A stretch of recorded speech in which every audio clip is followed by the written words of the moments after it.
Well, welcome to the gathering, everybody. This is a space where we've envisioned we all could come together and explore soulful business and just what's possible with collaboration and sisterhood and just really all coming together, like blending our hearts and minds and seeing what we can create. So welcome. Thanks for being here. Today we're going to talk about wrangling your creative muse. So it's kind of a combination of how do we source creativity, but then actually put it out into the world, right? Instead of just having all these great ideas in our head like we all tend to do. But before we get into that, I just want to introduce myself. I am Becca Berggren, a mindful marketing strategist with Simply Online. And so basically I help soulful entrepreneurs. So the coaches, the healers, often the gentle souls that are a little, that feel a little bit icky about marketing or a little averse to how aggressive or harsh it might feel. And I'm here to let everybody know that it doesn't have to be that way. And you don't really have to be loud to be heard online. There's another way to do it. So, and that's where I come in. I help create a brand foundation and a really soul-aligned strategy so that you show up naturally and in your most aligned to just how you best show up in the world. So that's what I do. And then I want to introduce Chris-Anne Donnelly, my co-host, co-creator, co-conspirator, amazing brand magician and spiritual ninja. Yeah, this is Chris. Oh, that was, I don't think I need to even say anything. Intro. Hi, Amanda, I'm Chris-Anne, and like Becca said, I also work in brand strategy.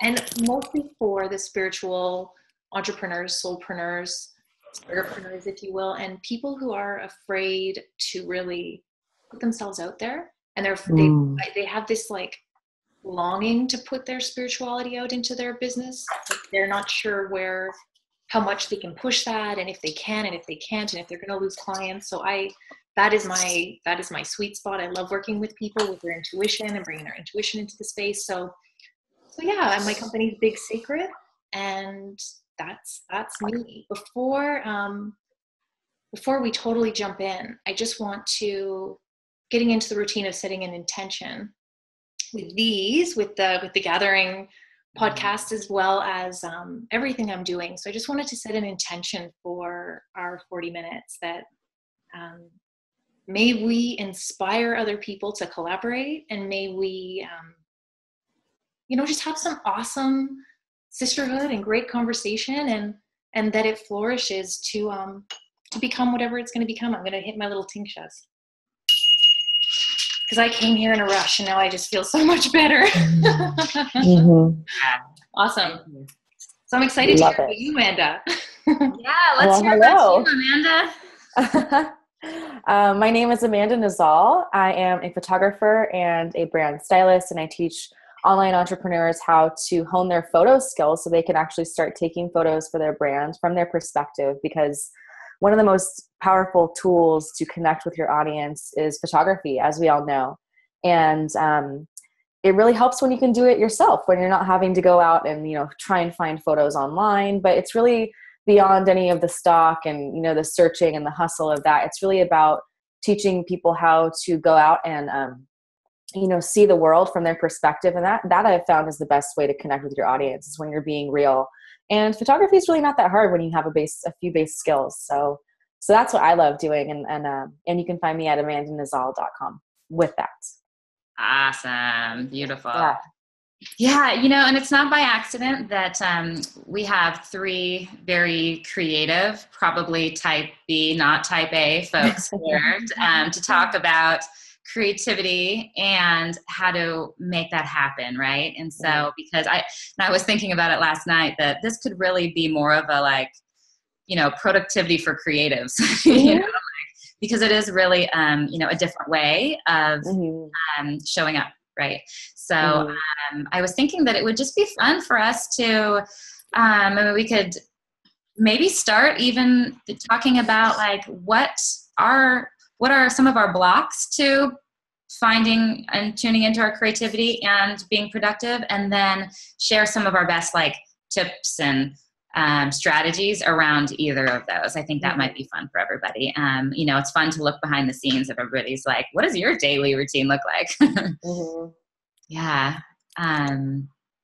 Who wants to start? Yeah, I know. Well, I mean, I know that right off the bat, for me, much of my, when I get stalled out, stuck, you know, is because I'm in overwhelm. I have too many ideas or too many projects that need accomplished, or just too much going on in my life, right? I have just too much. And so that just feels heavy and I just can't focus on anything. So I think that's one of my major blocks that I come up against all the time. So I try to put in place stuff, but we can go into that. Yeah.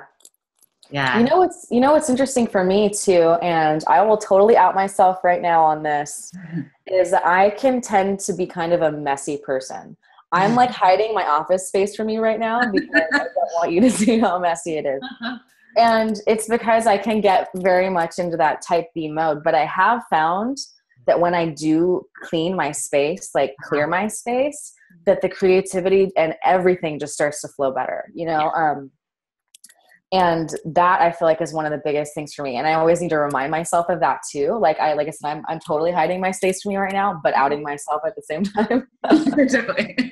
But I'm going to go clean it out later, because I noticed, you know, I even cleaned just my bedroom the other day, and all of a sudden, like everything just starts clearing. And I know that that's a little bit of like a feng shui principle, and I'm not too keen on all of the know-how behind that, but I know that it's something that very obviously works. And I think it's a mind clutter thing too, because it's like when I walk around my home, and I work from home the majority of the time, and I see all of this mess, it's just like subconsciously I can't tap into my creativity, because I'm always worried about like, oh crap, I need to clean that up. You know? Yeah. Oh my God. That's so me. Yeah.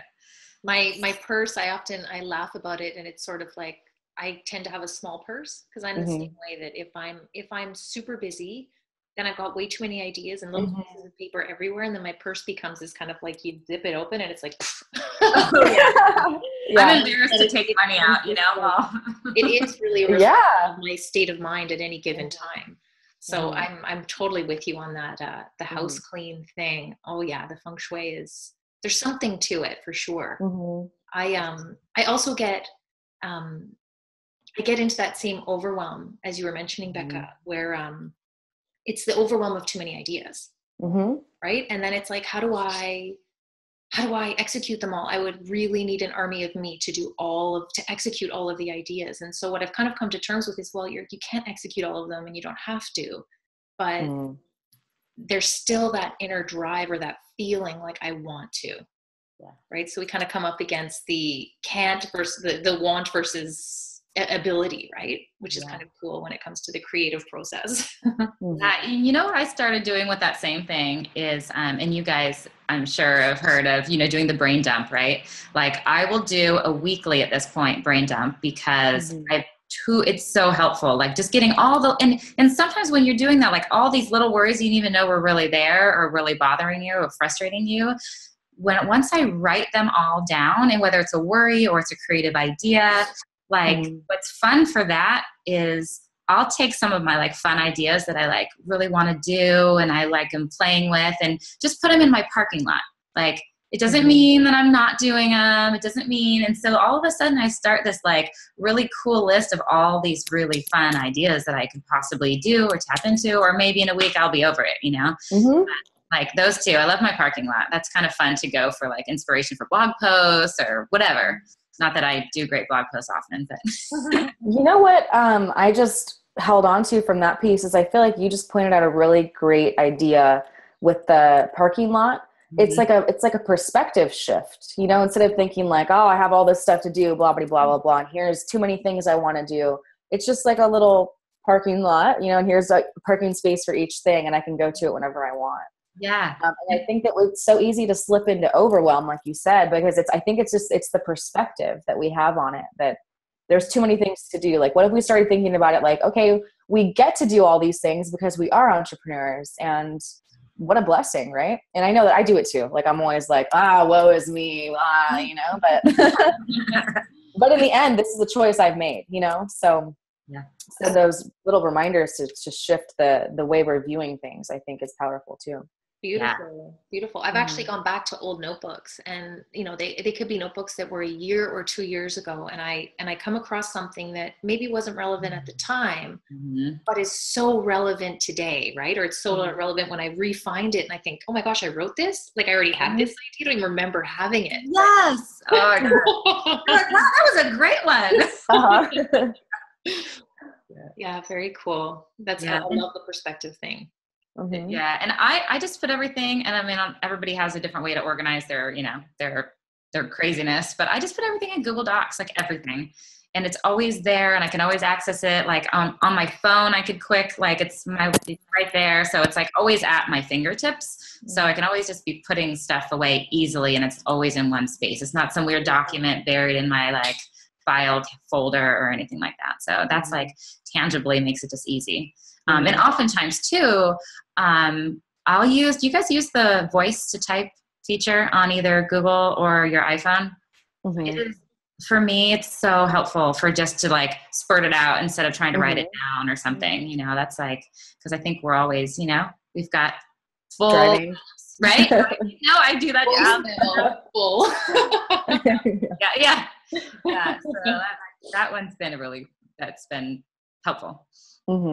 What about, like, do you guys have any kind of like daily rituals that you bring in as far as like your creative, like how do you set the space for that? I mean, I'm starting to this year really, like I did the intention thing. I'm really starting to pay attention to what my ritual is. I'm so curious what you guys do, if you do anything or.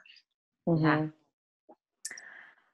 You want to go ahead, or you want me to dive into that? Yeah, like I guess I'll go. Like for me, it's my morning meditation is my creative, and I think we've all discussed this before. I've shared this with you. It's my creative, like I feel like I'm like downloading or sourcing my ideas from, I don't know, the universe, from what's already in here. They just become more clear. Like for me, it's my morning meditation. And if I don't do it, it's really clear the rest of the day how messed up it gets.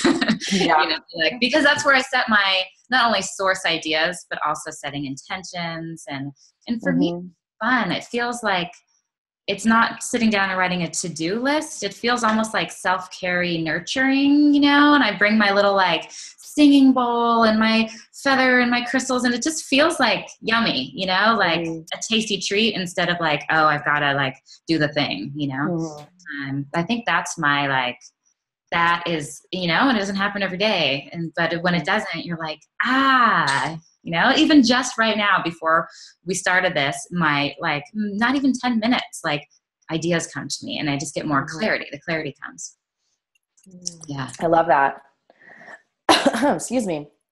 For me, it's, I either wake up and I go to the gym or I do yoga. I just roll out of bed, put my stuff on and go do it. I have a lot of physical energy, and I find that if I go and process that in some way, that I'll come back and I'll be a lot more ready for the day. And the thing that I love about that too, is it's like I spend so much of the day sitting at a, that I find that if I get up and I do that first thing, that I have more energy throughout the whole day. If I get up and I sit down immediately at the computer, I will just, the whole day, even though I'll get through it, it'll just be this kind of energetic, I'll just way lower energy. So that's my thing. I wish I could say that I was more consistent in my meditation right now. I'm not, but that used to be something for me too. That was huge. It's more throughout the day now. I'll take a little breaks here and there and just kind of sit. Not necessarily in any, specific position, but just kind of take a few deep breaths. And I find that to be incredibly helpful too. Yeah. I feel like after yoga too, there's something about your perspective on life just changes. Like I leave yoga and the world is all shiny and beautiful and lovely and hopeful and like, wow, it's possible. It's a yoga high. It's a real thing. It's amazing. Meditation too, right? They kind of both have that same, there's something chemical that happens, right? It's got to be good for our creativity and our clarity. I mean, I feel it for sure. What I love about what you both said was that you sort of, you fit it in, but it's sort of also part of your work routine. So I see this, it's like this beautiful blend of like work and soul and business and life, and just kind of living that, living that instead of saying, now I'm working.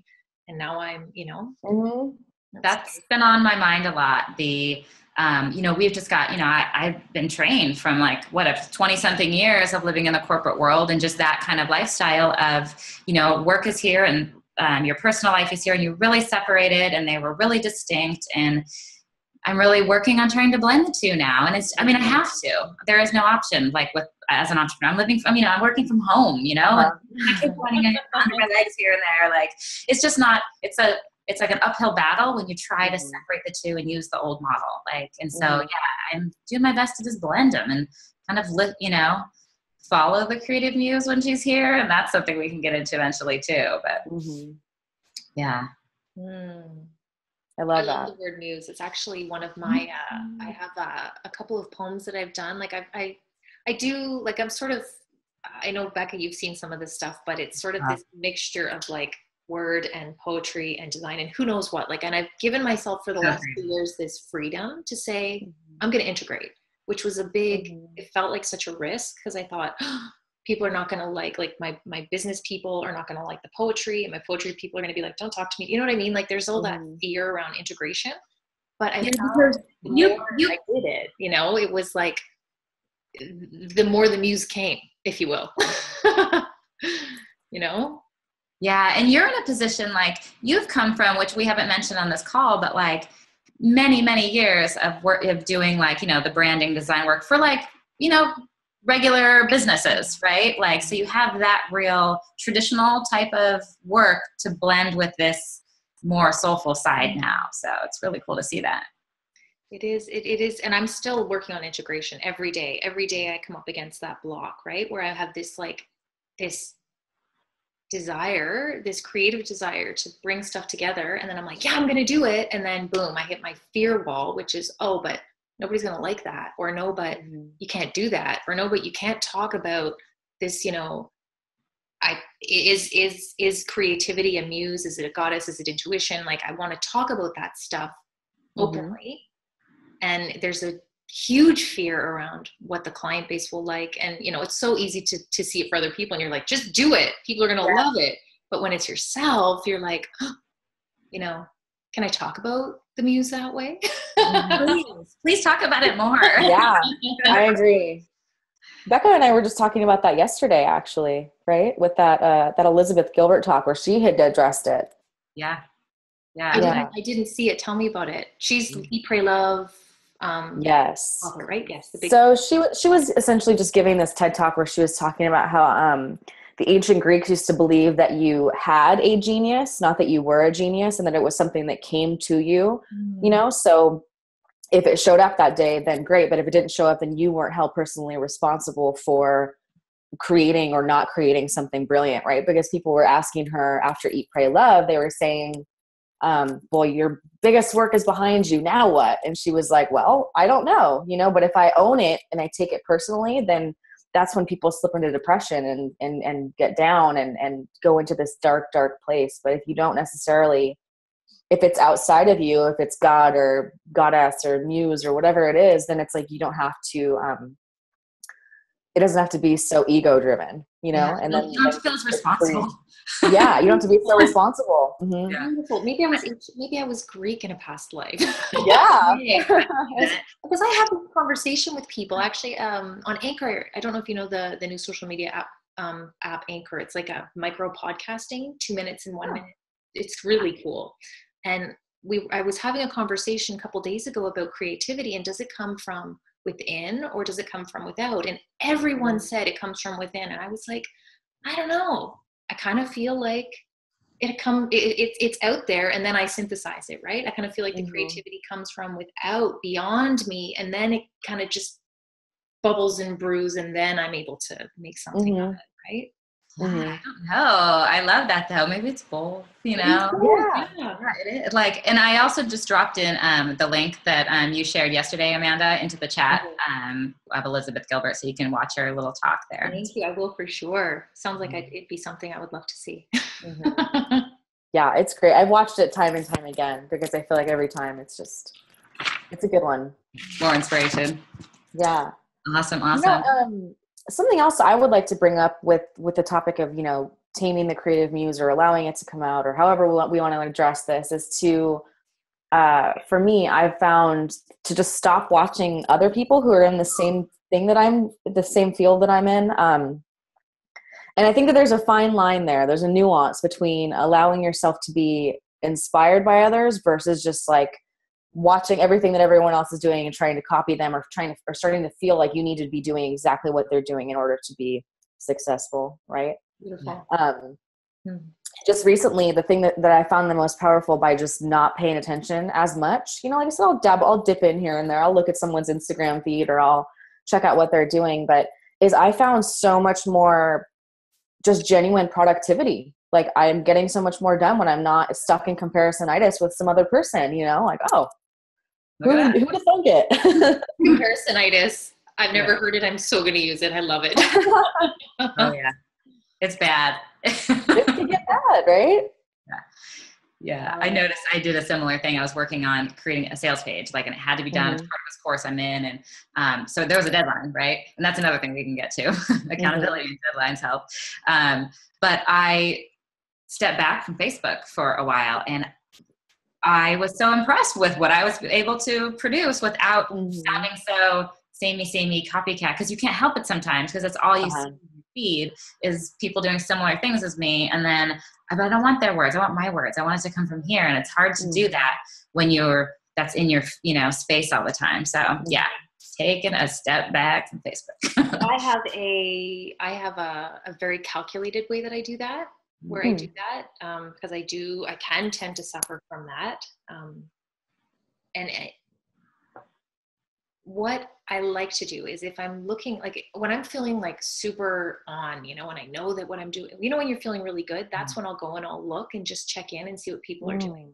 And I'll do it when it makes me feel like, yay, I'm on the right track, or amazing, I love what they're doing, and oh, that's so cool, I'm going to do it this way, not that way. But the moment it makes me feel not X enough, not good enough, not successful enough, not big enough tribe enough, the moment that enough word comes in, then it's like, okay, I'm done with my competitive intelligence. Like, that's when competitive research stops, because then it becomes harmful. It's almost like self-harming in a way, right? Yeah, you can feel it. I feel it. I physically feel it in my chest when I start like constricting, and I'm like, let it go.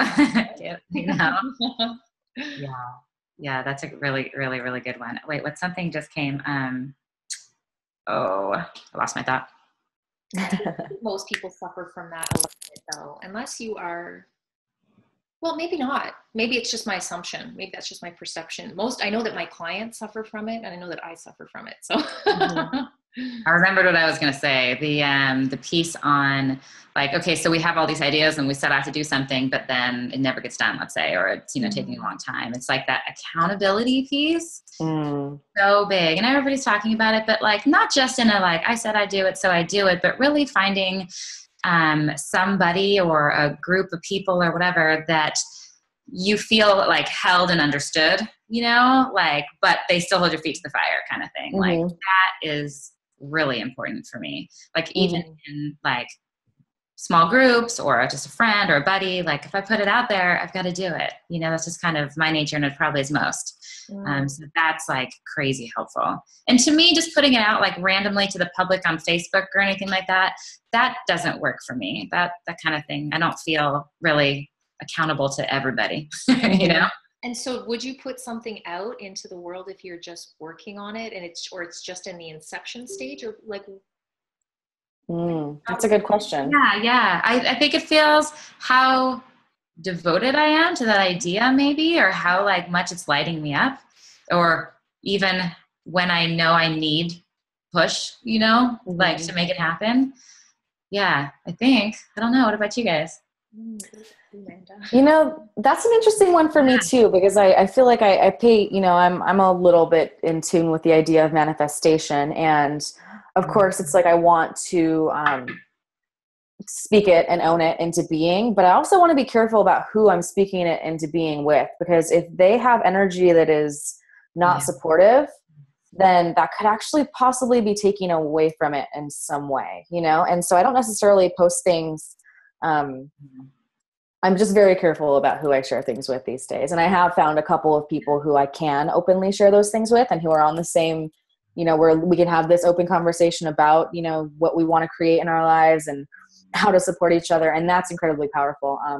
Like I said, but I don't necessarily tell it to everyone. And that might be different for some people, because I know there's other people out there who just like cry on a mountain and it seems to work. So I think that it's probably different for everyone. Yeah. I asked this question with so much, like, I'm just so curious because I don't know what my sweet spot is with that yet. Mm-hmm. I do know that a lot of people will say, don't put it out there. Like any coaches that I've ever had, they're like, don't put it out there until right before when you're ready to launch, because someone's mm-hmm. going to, love the idea and run with it. Uh-huh. And then I fight with myself because I'm like, that's such scarcity mentality, as if there's clients, right? Yeah. But I did have a situation where I was building something, put it out into the world, and I love to connect. Like, I'm like, Becca, we're in the same business. Let's connect. Like, I'm not like, it's just the way I see things, right? We can always help each other out. And I did have a situation where someone took a really unique idea and then ran with it and got it to market before I did. And so now I'm stuck. I'm not sure what the sweet spot is or what the right, but if I just ask my heart and not my like business, financial, strategic mind, it's like, put it out there and don't come from scarcity. Mm-hmm. It's a tough one. Oh, sorry. Go ahead. Oh no, I was just going to say, I wonder if even that piece of it, like you didn't get to market in time kind of thing, could even fuel your like moving forward at a like quicker pace, or what I mean? Of course. Like maybe that's even more of what fuels if you put it out there, you're like, well, I need to get this out for real and ready to go, I don't know. Yeah. Sounds a little hard. And also, like I said, the piece about karma, like if someone's going to just blatantly steal, your ideas and run with them, then, even if they are successful, I feel like there's always going to be some weird nagging in the back of their mind that they did something that was not really cool, Yeah. Like if you're just going to just blatantly take it, then, Oh, it's so true. Definitely. And then there's got to be a learning there too, right? I'm sure that there is a learning in the allowing, it was probably I think that I come from this abundance thinking. And for a moment I did have my, went right back. So I had to kind of, there was a learning there too, Expansion. Yeah, of course. That's another thing is I feel like I always ask myself in the midst of, chaos, whenever it's happening, like, what is there to learn from this situation? Like, what is it that I'm not getting yet? Because there's obviously something in it, and I've had many of those, same things of like expansion and then shriveling and expansion and shriveling but being able, like you said, to take a look at that and question what that's about, that's where the growth happens. If you just never look at it, then I wouldn't want to know what happens there, but good universe medicine, right? Whether, it's going to happen. Oh my gosh. Well, I am noticing that we have 8 minutes to go before we have to tie this up. So yeah, are there any like parting tips, words? I mean, we could talk for hours, right? About more like ways to source creativity and productivity, but any other ideas that like you want to bring to the table? I made a couple of notes here. I think that the idea of consistency, of like consistently showing up for yourself and whatever it is, whatever your creative practice is, like someone the other day was talking about how, Mozart's a genius. Actually, yeah, he was a genius, but he was also working from the time he was 3, like diligently hard to be the best at something. And I think that that's something that a lot of creative people struggle with, is the idea that they should just naturally be talented at things. And I think that there is natural talent, but there's also an ethic, a workmanship, as well. Like I'm a dancer as well. And I grew up as a dancer, and you don't just become an amazing dancer by not dancing. Like you have to get into whatever ring it is that you're doing and just do the work. And yeah, some of it's going to suck, and you just have to embrace the fact that some of it's not going to be that great. But then once you break through these walls of like what's possible for yourself also in the process. And I don't know about you, but that's why I think I'm the creative person that I am, is because I love the growth that comes through it. That's totally different than anything else. And like that's showing up is just, and whatever it is, just constantly doing it. That's really funny because what we're doing here today is my consistent showing up. right? For me, you know, you talked to me a year ago and I'm like, I hate video. I won't do it. I'm terrible. Yeah. You know, I never did it. Like, you know, and I wasn't comfortable and you know, and so we schedule these weekly blabs. It's weekly, no doubt, you know, rain or shine, we're going to do them. And so it's the consistency and it's doing something that I need to, you know, practice. Absolutely. Yeah. I love that. Yeah, the showing up is huge. Because even when you're showing up when you don't want to, oftentimes that's when you learn the most, right? Or that's when you have you're forced to think laterally or a little bit differently. Or anytime you show up when you're hitting a roadblock, then it's like, okay, I have to get around this. So I'm going to figure out a new way, right? And then it's training yourself into a new way of being, into the showing up no matter what, you know, and if you show up consistently, then like I said, there's always something to learn. But if you don't show up, then you can't really be mad about it, you know? And the momentum it builds fuels on itself, right? And so once you're just taking action, whether it's fantastic or not, there's little pieces of that where it just fuels you to keep going. So I think that helps just naturally keep the flow moving. Yeah. I think bringing other things in too. I'm just thinking of you as a dancer. I'm guessing, Amanda, you probably still dance around in your kitchen, even if you don't. Oh yeah. Yeah. Like, you know, expressions of joy. For me, that's full on creative, right? Yes. You know what, even just yesterday, I was doing work at my computer, but I think I had Spotify on, and you know, that new Justin Timberlake song came out, and I was just like, damn, you know, even if I'm just moving around and like, you know, for 5 minutes, it doesn't matter. Like, I am happy, I'm on cloud 9, and that little piece of that, you know, even in my day. Absolutely. Yeah. And the physicality for me is always really important in clearing my mind so that creativity can flow more. That's just me. I'm sure a lot of you probably feel the same, but yeah, that's just my thing. Like if I'm stuck in something, like the first thing I'll probably go do is do something physical. Yeah, that's a good tip. A great one. Yeah, I don't know that I have any more big ones. I mean, planning. I mean, I'm definitely going to say having a plan and sticking to it. And that one's huge. I mean, and I'll preach that forever. But it just works for me, and it just keeps you on track. And I've always tried to do it digitally, right, for many years, because I'm like, oh, I'm, you know, techie. I like but there's nothing like a planner. And Leonie Dawson's actual like day planner thing for me has been a life changer this year. I had no idea. I was super surprised by the whole thing. Like, I didn't know that I would love it so much, but just the way she walks you through every week, every month, like it's totally in line with how I show up in business, right? So like, it's been a miracle. One for me. I'll have to check it out. Yeah. Divination. And I mean, for me, it's like if I'm stuck, I like to pull an oracle card. Just part of my practice. And oftentimes I'm like, I don't understand what this means. I'm not getting it right away. But then at some point during the day, I'm like, aha. And it makes me, it just helps me to think laterally and think differently, and, you know, bring my strategy into kind of a playful space where you kind of do something that's so random. So that for me is big for, if I'm stuck, I will be doing that every day if I'm stuck. Yeah, infusing more play. Yeah, I know. There you go. I love that.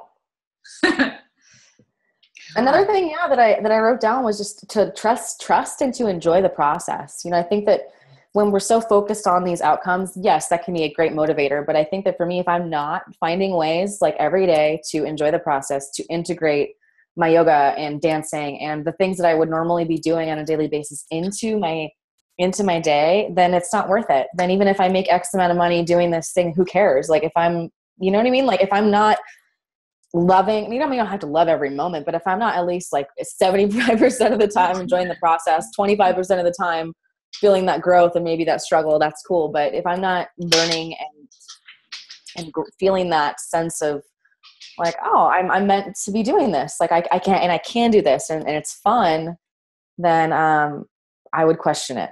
Yeah, we won't be plus, right? B pluses and A's. That's where we want to be. Yeah, exactly. Love it. Well, I think we're probably going to get kicked off. So think, you know, yeah, Really nice to meet you, Amanda. Yes, nice to meet you too. This is great. And then I'm going to go ahead and take a replay of this and post it onto my site, on my blog. And then next week, we'll be doing another chat Wednesday at 10 a.m. And I think we'll be on Blab next week. So we're going back and forth between Blab and Zoom right now. We're working through some technical difficulties. Some glitches, yes. And so what's your website, Amanda? We've got like 30 seconds just so that, you know. You can find me at amandanazal.com. All right. Put that in the chat there. All right, lovelies. Well, it was such a pleasure to chat and hang out and, you know, connect. Yes. Always, yeah. Yes. Big love to you guys both, yes. All right. We'll see you next week. Bye. Bye.